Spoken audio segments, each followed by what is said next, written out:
Mrs. Halloway had been teaching third grade at Riverside Elementary for 23 years. The children loved her.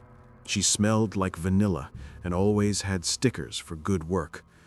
So when she didn't show up one Monday morning, everyone was surprised.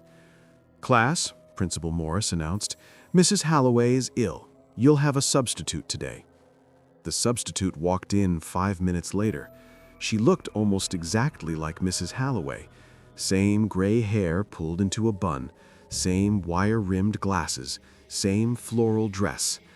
But something was wrong. 10-year-old Sarah noticed it first. The substitute's smile was too wide, stretching just a bit too far across her face, and her eyes didn't blink, not once during morning attendance. "Good morning, children," the substitute said, her voice a perfect imitation of Mrs. Halloway's. "Please call me Mrs. Halloway." "But you're not Mrs. Halloway," Sarah said quietly. The substitute's head turned slowly, mechanically, until she was staring directly at Sarah. "Of course I am, dear. Who else would I be?" The day proceeded normally. Multiplication tables, spelling tests, reading time. But Sarah couldn't shake the feeling that something was terribly wrong. The substitute never blinked, never looked away from the class, and whenever a child raised their hand to ask a question, the substitute would tilt her head at an odd angle, like a bird examining an insect. At lunch, Sarah pulled her best friend, David, aside. "Something's wrong with the substitute." "She seems fine to me," David said, biting into his sandwich. "She doesn't blink, David, and did you see how she moves? It's wrong." David rolled his eyes. "You're being weird." But Sarah noticed he glanced back at the classroom window. The substitute was standing there, perfectly still, watching them through the glass. When they returned from lunch, the substitute was writing on the board, a lesson about butterflies and moths. "Some creatures," she said, not turning around, "disguise themselves to survive. They mimic other creatures perfectly. The predator becomes invisible." She turned around, and Sarah gasped. The substitute's face had changed slightly. It was sharper now, the features more angular. The smile had grown even wider. "Can anyone tell me what we call this?" the substitute asked. "Mimicry," Tommy answered from the back row. "Exactly." The substitute clapped her hands together, and the sound was wrong, too loud, like wood striking wood. "Some creatures are so good at mimicking that you'd never know they weren't the real thing, not until it's too late." Sarah's hand shot up. "Where's the real Mrs. Halloway?" The classroom went silent. The substitute's smile faded. She walked slowly toward Sarah's desk, her footsteps clicking against the floor. Click, click, click. She leaned down until her face was inches from Sarah's. "I am Mrs. Halloway," she whispered, and Sarah could smell something sweet and rotten on her breath, like fruit left too long in the sun.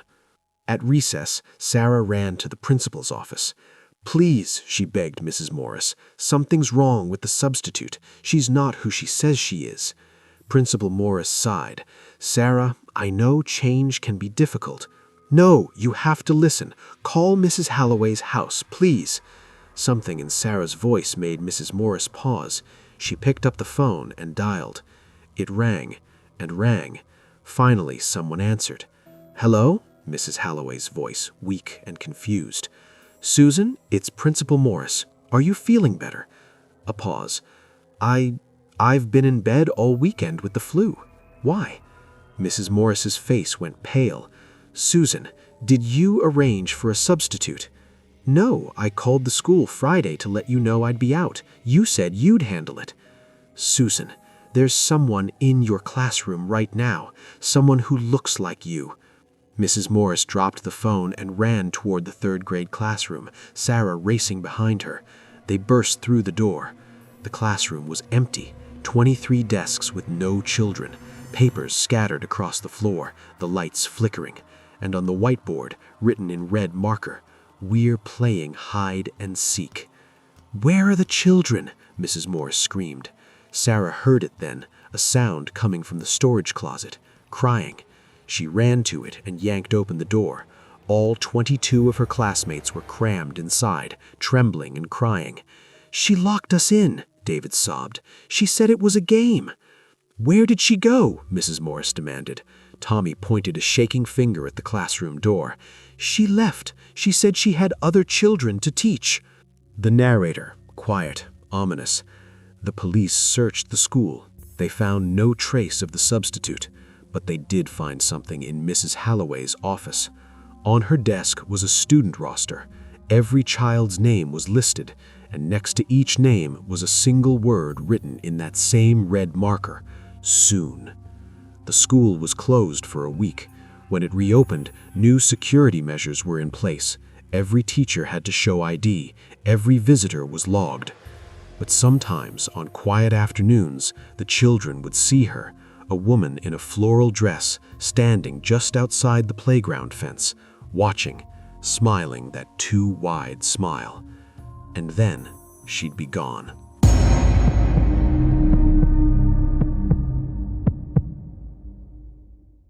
Emma's 7th birthday party was supposed to be perfect. 12 friends, a bouncy castle, and a magician. Her mother had planned everything down to the last detail. The magician arrived at 2 o'clock. He was tall and thin, dressed in a black suit with a purple vest. His face was painted white, with exaggerated features drawn on in black, a permanent smile stretched across his face. "Hello, boys and girls," he announced in a booming voice. "I am the magnificent Mortimer, and I am here to show you wonders beyond your wildest dreams." The children cheered and gathered around as Mortimer set up his table. Emma sat in the front row, bouncing with excitement. The first tricks were standard: rabbits from hats, scarves tied together, cards that appeared and disappeared. The children clapped and laughed. Then Mortimer pulled out a large black box. "For my next trick," he said, his painted smile somehow seeming larger, "I need a volunteer." Every hand shot up. Mortimer's eyes, dark and glittering behind the makeup, scanned the crowd. They landed on Emma. "The birthday girl, perfect." Emma's mother started to stand. "Oh, I don't think—" "Nonsense!" Mortimer's voice cut through her protest. "Every birthday girl should feel special. Come, come, dear Emma." Emma walked up, proud to be chosen. Mortimer opened the black box. Inside was red velvet lining and darkness. "Now Emma will step inside, and when I close the box and spin it 3 times, she'll disappear." Emma climbed into the box. It was bigger than it looked from outside, deep and dark. She could barely see Mortimer's painted face peering down at her. "Ready?" he asked. Emma nodded. The lid closed. Darkness swallowed her. Emma heard Mortimer's muffled voice outside. 1 turn, 2 turns, 3 turns. The box stopped spinning. Emma waited for the lid to open. It didn't. "Mr. Mortimer?" she called out. Her voice sounded strange in the enclosed space, flat and dead. No response. She pushed against the lid. It didn't budge. "Mom!" she shouted, pushing harder. "Mom, let me out!" Still nothing. Panic rose in Emma's chest. The air felt thick and hard to breathe. She pounded on the lid, her small fists making dull thumps against the wood. Then she heard something. A voice, but not from outside the box, from behind her, in the darkness. "Hello, Emma," Emma whispered. "Who's there?" "My name was Timothy. I was 6 when I came to a birthday party. The magnificent Mortimer made me disappear too." Emma's blood turned to ice. "What do you mean, was?" "I mean I never came back. None of us did." As Emma's eyes adjusted to the darkness, she began to see them, faces in the shadows, children, pale and translucent, staring at her with hollow eyes. 5, maybe 6 of them. "He makes one of us disappear at every party," Timothy continued, "and we stay here forever." "No!" Emma screamed, pounding on the lid. "Mom, help! Help!" Outside the box, Emma's mother was on her feet. "Open it," she demanded. "Open the box right now." Mortimer's painted smile never wavered. "But the trick isn't finished, madam." "I don't care about the trick. Open it now." Something in her voice made the other parents stand up. Emma's father moved toward the magician. Mortimer sighed, a sound like wind through a graveyard.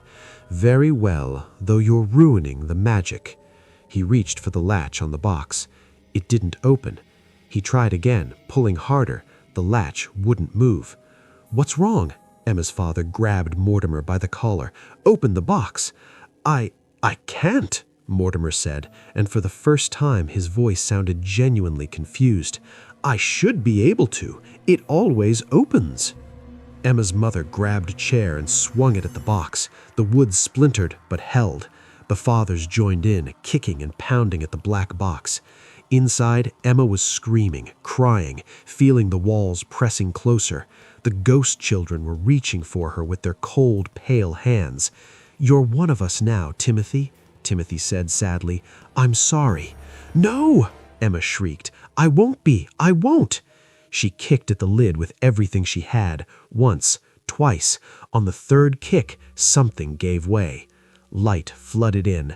Her father's hands reached down and pulled her out.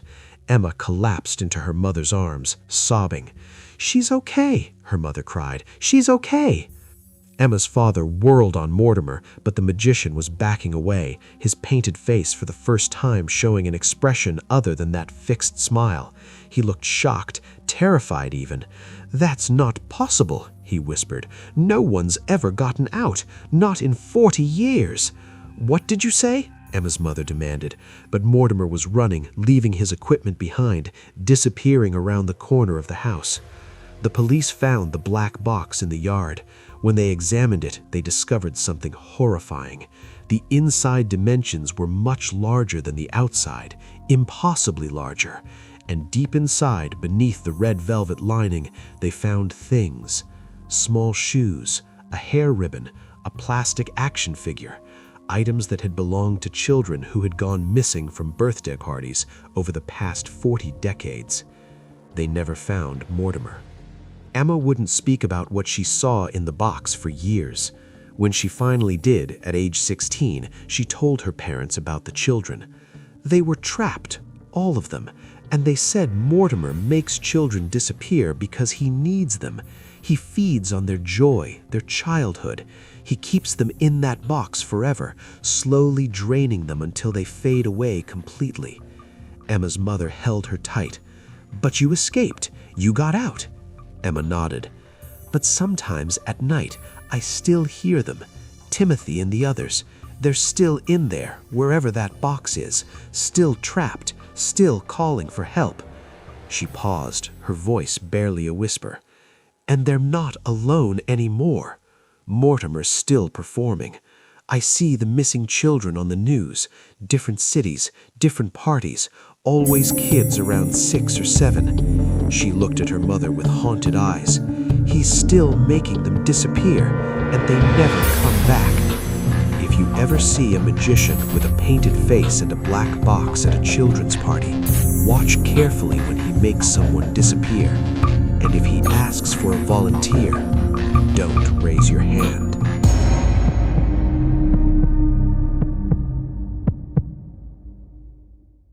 Every house has a room the children fear. For 8-year-old Marcus, it was the basement door. The door stood at the end of the hallway, painted the same cream color as the walls, but somehow always visible in the corner of his eye. His parents kept it locked. They said it was for safety, that the stairs were steep and dangerous.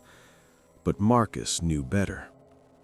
It started 3 weeks after they moved in. A scratching sound, faint at first, like fingernails dragging against wood. Always at night, always from behind that door. "Mom, there's something in the basement," he'd say at breakfast. His mother would smile that tired smile. "It's just old pipes, sweetie. old houses make sounds, but pipes don't giggle. Marcus heard it clearly one night, a child's laugh, muffled and distant, coming from behind the locked door. He pressed his ear against it, his heart hammering. The giggling stopped. Then, a whisper, so close it felt like breath against his ear through the wood. "Let me out!" Marcus stumbled backward, his breath caught in his throat. He ran to his room and buried himself under the covers, squeezing his eyes shut until morning came. The next day, he found his father in the garage. "Dad, can I see the basement?" His father's hands froze on the toolbox. "Why would you want to go down there?" I want to see it." His jaw tightened. "No, you stay away from that door, Marcus. I mean it." There was something in his father's eyes Marcus had never seen before. Fear. That night, Marcus couldn't sleep. The house was silent except for the ticking of the hallway clock. Then he heard it, the sound of a lock clicking open. The basement door was opening. Marcus sat frozen in his bed as the hinges creaked, slow, deliberate. Then came the footsteps, small footsteps padding softly up the basement stairs, the sound of a child walking. They reached the top of the stairs, paused. Then they started down the hallway, toward his room. Marcus wanted to scream, but his voice was trapped in his chest. The footsteps grew closer, closer. They stopped right outside his door. The handle began to turn. "Marcus?" A child's voice, sweet and innocent. "Why won't you play with me?" The door cracked open an inch, then another. In the sliver of darkness, he saw fingers, small and pale, wrapped around the door's edge. "I've been alone so long. Please play with me." Marcus squeezed his eyes shut and screamed, "Mom! Dad!" The overhead light blazed on. His father burst into the room, his mother right behind him. His door was closed. The hallway was empty. "What's wrong?" his mother asked, pulling him close. "There was someone, a kid. They came out of the basement." His parents exchanged a look. His father's face had gone white. "Pack his things," his father said quietly. "We're leaving tonight." "What? Why?" Marcus asked. His father knelt down, his hands shaking as he gripped Marcus's shoulders. "We should have told you, before we bought this house, before we moved in. There was a boy who lived here. He was 7 years old. He went down to the basement to play hide and seek, and the door locked behind him. His parents were out. They didn't find him for 3 days. Marcus felt ice spreading through his chest. He died down there, Marcus, alone in the dark, calling for someone to let him out. They left that night and never returned. The house sat empty for 2 years before another family moved in, a family with 2 children. On their first night, the youngest child, a girl of 6, came to her parents' room. "Mommy, there's a boy in the basement. He says he wants to play."